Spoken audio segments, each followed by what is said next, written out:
राजेश अपनी भाभी नीलम का लाडला था। नीलम भी राजेश को अपने बेटे की तरह प्यार करती थी।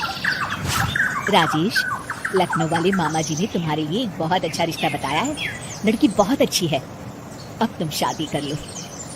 अरे नहीं भाभी, शादी तो बर्बादी है। भला तुम्हारे हाथों के खाने में जो स्वाद है वो किसी और के हाथों में कहाँ। मुझे अभी शादी नहीं करनी भाभी। राजेश की ना नुकुर करने के बावजूद घर वाले उसकी शादी करवा देते हैं, लेकिन फिर भी राजेश अपनी भाभी का पल्लू नहीं छोड़ता। वो अपनी पत्नी को बिल्कुल तवज्जो नहीं देता था। उसके लिए उसकी पत्नी सुधा का होना ना होना बराबर था। अरे राजेश, तुम अकेले बाहर जा रहे हो, सुधा को भी लेते जाओ। अरे क्या भाभी, हफ्ते में एक दिन तो छुट्टी मिलती है और आप वो भी खराब करना चाहती हैं। सुधा बाहर जाके क्या करेगी, वो घर में ही ठीक है। वैसे मुझे देर हो रही है भाभी, चलता हूँ मैं। राजेश की इस बेरुखी से सुधा हमेशा उदास रहती थी। फिर एक दिन नीलम इस विषय को लेकर अपने पति से चर्चा करती है। सुनिए जी, राजेश को कब अकल आएगी? वो तो सुधा की बिल्कुल कदर ही नहीं करता। अब आप ही बताइए, ऐसे कैसे चलेगा? तुम ठीक कहती हो, राजेश को सही रास्ते पर लाना ही पड़ेगा। चलो मैं तुम्हें एक उपाय बताता हूँ। फिर 2 दिन के बाद नीलम बाजार से खरीदारी करके घर लौटती है। ये लीजिए माँ जी, मैं आपके लिए नई साड़ी लेकर आई हूँ। बबलू, ये तुम्हारे लिए। नीलम सबके लिए कुछ न कुछ लेकर आती है। भाभी, आप मेरे लिए कुछ नहीं लेकर आई क्या? अरे राजेश, तुम क्या समझते हो, मैंने कोई बैंक खोल रखा है या फिर घर के आंगन में पैसों का पेड़ लगा रखा है? तुम हर बात के लिए मुझसे उम्मीद क्यों रखते हो? अब बड़े हो गए हो, अच्छा कमाते हो। क्या भाभी, मैं तो बस।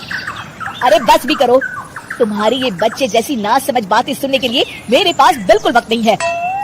नीलम राजेश को झिड़ककर वहाँ से चली जाती है। राजेश अचानक अपनी भाभी का ये रूप देख असमंजस में पड़ जाता है। फिर एक दिन नीलम रसोई घर में खाना बना रही होती है कि तभी राजेश वहाँ आता है। भाभी, आज मैंने अपने बॉस से वादा किया है कि उनके लिए आपके हाथों का बना गाजर का हलवा लेकर आऊंगा। आपके हाथ से बने गाजर के हलवे में तो जादू है, जादू। मेरे बॉस तारीफ करते नहीं थकते। प्लीज अब जल्दी से बना दीजिए ना भाभी। नीलम राजेश के ऊपर भड़क जाती है। तुम्हारा दिमाग खराब है क्या? आखिर तुम मुझे समझते क्या हो? इस घर की नौकरानी, जब देखो तब फरमाइश करते रहते हो, भाभी ये बना दो, भाभी वो बना दो। अरे तुम्हारी पत्नी सुधा भी तो इस घर में रहती है, तुम उससे कुछ क्यों नहीं कहते? भाभी, आप इस तरह की बातें क्यों कर रही हैं? अरे बस भी करो राजेश, मेरा दिमाग और मत खराब करो, जाओ यहाँ से। अपनी भाभी का इस तरह बेरुखी भरा बर्ताव देख राजेश को बड़ा बुरा लगता है और वो उदास होकर अपने कमरे में बैठ जाता है। तभी उसकी पत्नी सुधा वहाँ आती है। क्या हुआ जी, आप इस तरह उदास क्यों बैठे हैं? राजेश अपनी पत्नी को सारी बात बताता है। राजेश की बात सुनकर सुधा मुस्कुराती कहती है, बस इतनी सी बात। चलिए जी, मैं आपके बॉस के लिए गाजर का हलवा बना देती हूँ। अरे छोड़ो, तुमसे नहीं हो पाएगा, रहने दो। आप तो बस देखते जाइए जी, अभी आती हूँ मैं। थोड़ी देर के बाद सुधा हलवा बना के राजेश को देती है। फिर राजेश अपने ऑफिस चला जाता है। शाम को जब राजेश घर आता है तो खुशी के मारे अपनी पत्नी सुधा को गले लगा लेता है। अरे वाह सुधा, तुमने तो कमाल कर दिया। सच में क्या स्वादिष्ट हलवा था। मेरे बॉस बहुत तारीफ कर रहे थे और इस हफ्ते घर आ रहे हैं तुम्हारे हाथों का खाना खाने। और इतना ही नहीं, उन्होंने मेरा प्रमोशन भी कर दिया है। सच? हाँ, मुझे माफ कर दो सुधा, आज तक मैं तुमसे गैरों की तरफ पेश आता रहा। अरे ये कैसी बातें कर रहे हैं जी, मैं तो आपकी पत्नी हूँ।